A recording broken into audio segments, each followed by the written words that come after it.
In today's video, President Trump threatens China with 104% tariffs. 7 GOP senators look to block President Trump from implementing tariffs, and Democrats continue to make a fool of themselves. The trade war with China ratcheting up this hour. President Trump now saying that he's going to impose 104% in tariffs on China. That would hit on Wednesday, April 9th, this Wednesday, if China were to go through with their retaliatory tariff threat of 34%. That's set to go into effect on Thursday, April 10th. Now, last week, President Trump hit China with tariffs of 34%. That was on top of the previous 20% tariffs for fentanyl coming into the country, meaning China will be hit with tariffs of 54% by April 9th. Then, if you add that additional 50% he's threatening today, that brings it to 104% in tariffs. He also says all talks with China are, quote, terminated unless they step off their tariff threat. The White House says over 50 countries have tried to talk with President Trump.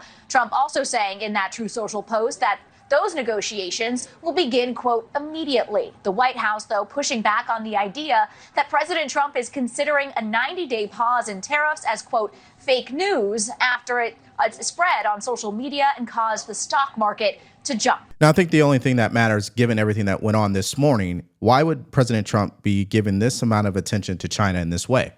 Now, I believe this investigative journalist by the name of Walter Kurt provides a good idea on why that is. It might be true, maybe not, but I want to share it with you and then get your reaction to it in the comment section below. And by the way, it wasn't just long ago where the media was crying that President Trump was not being tough on China. So I think this nips it in the butt. He says this, report, the Trump tariffs have set off endless speculation and market turmoil, but no one is talking about the real target in this agenda. That's China. An analysis shows that nearly all of the countries on the tariff list hit with high tariffs are part of the Chinese Belt and Road Initiative, also known as BRI. Think about the Panama Canal, right? They invested into the infrastructure over many decades, essentially giving them what? Economic control. The tariffs escalate the U.S.-China economic rivalry, with China retaliating with a 34% tariff on U.S. goods. We heard that in the video earlier. However, by targeting BRI countries like Indonesia and Pakistan, the U.S. aims to weaken China's $2.9 trillion trade network, potentially forcing nations to choose between Chinese investment and U.S. market access, signaling a broader economic warfare strategy to undermine China's BRI and global economic dominance.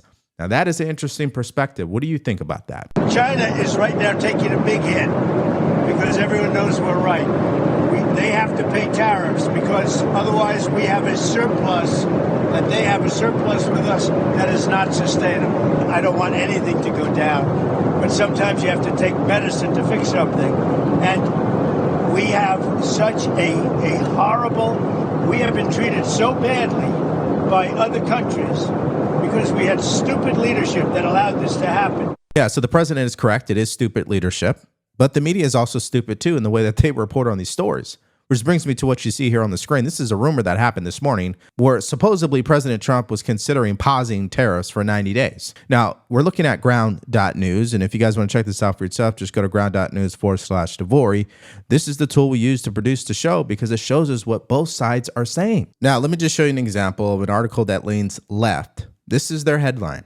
Trump considering 90-day pause on all tariffs except for China. And then here's an article that leans right. The White House calls the report of a possible tariff break fake news. And that's just a great example of why you got to do your own research. Because one side claims, yeah, he's pausing tariffs. And another side is claiming, no, that's not true. It's fake news. And here's the thing. We already know the media gets to pick and choose what they want to report on.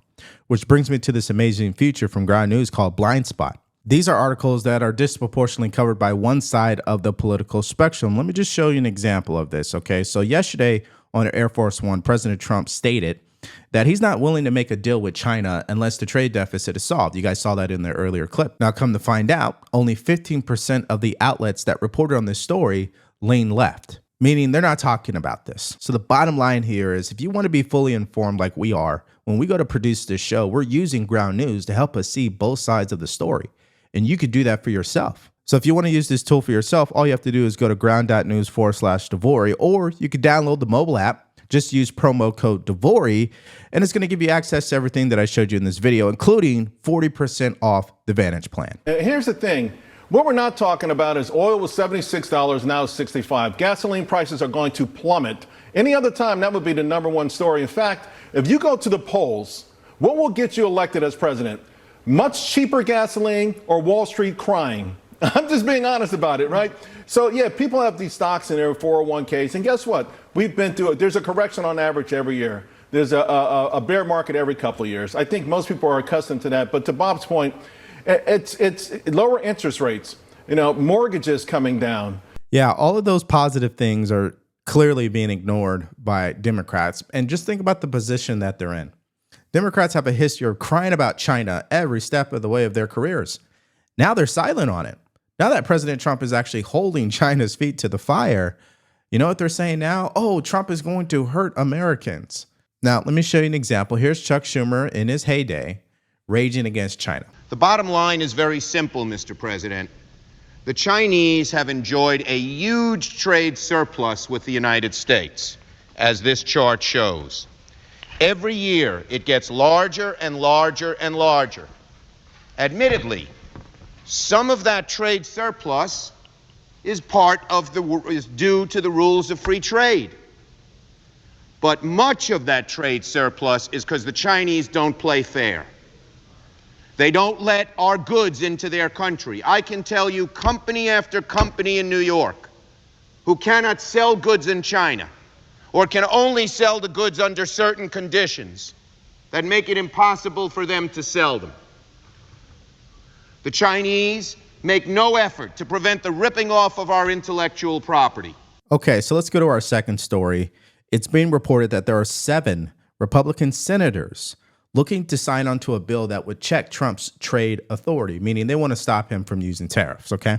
This bipartisan bill would require congressional approval for President Trump's steep tariffs. The Trade Review Act of 2025 would limit Trump's ability to impose unilateral tariffs, requiring congressional approval within 60 days. The White House opposes this bill, stating it would obviously veto this response. Now, the 7 Republican senators are Chuck Grassley, Mitch McConnell, no surprise there, Jerry Moran, Lisa Murkowski, Tom Tillis, Todd Young, and Susan Collins. So the usual suspects. Now, not all senators feel this way, especially Deb Fischer from Nebraska. Here's what she said on Fox News. But I want to give the president time. That's where I'm at, and that's where Nebraskans are, too.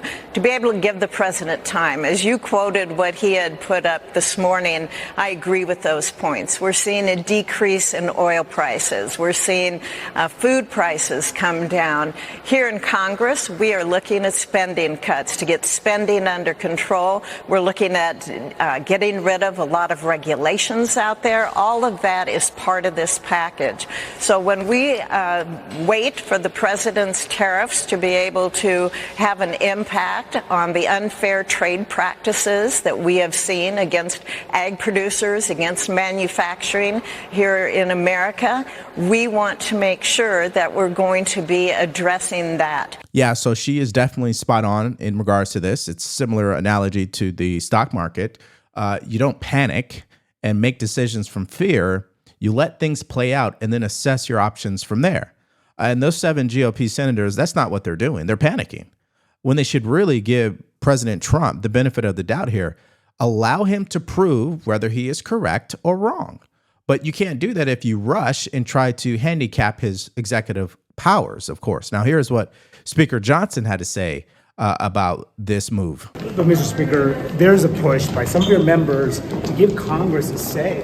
Don Bacon has a bill to give Congress a say in reviewing the tariffs. Why not give Congress the opportunity to have it be a check on the president? Congress will weigh in on it, but with the president, with the administration in tandem, and I think you got to give the president the latitude, the runway to do what it is he was elected to do, and that is get this economy going again and get our trade properly balanced with other countries. So I think most of the American people understand the necessity of that. Listen, we had a $1.2 trillion trade deficit in 2024. I don't think that's fair to our country. I think the American people understand that, and I think they see a president who's engaging and trying to fix that. So we're going to give him the space necessary to do it, and we'll see how it all develops. Now, the Trump administration is taking this claim seriously because they put on X through Office of Management and Budget the actual memorandum stating that they would veto this bill. It's right here at the end. If S1272 were presented to the president, he would veto the bill. So this is not going anywhere. It'll probably pass in the Senate, fail in the House, as you heard from Speaker Mike Johnson, because at the end of the day, it's part of the authority of the executive branch. And what I find interesting is, why is there congressional members trying to minimize the authority of the executive branch? Is the executive branch trying to minimize the authority of Congress? And I wonder, do these same members have a problem with these district court judges obviously issuing these injunctions that affect a nationwide executive order from the president?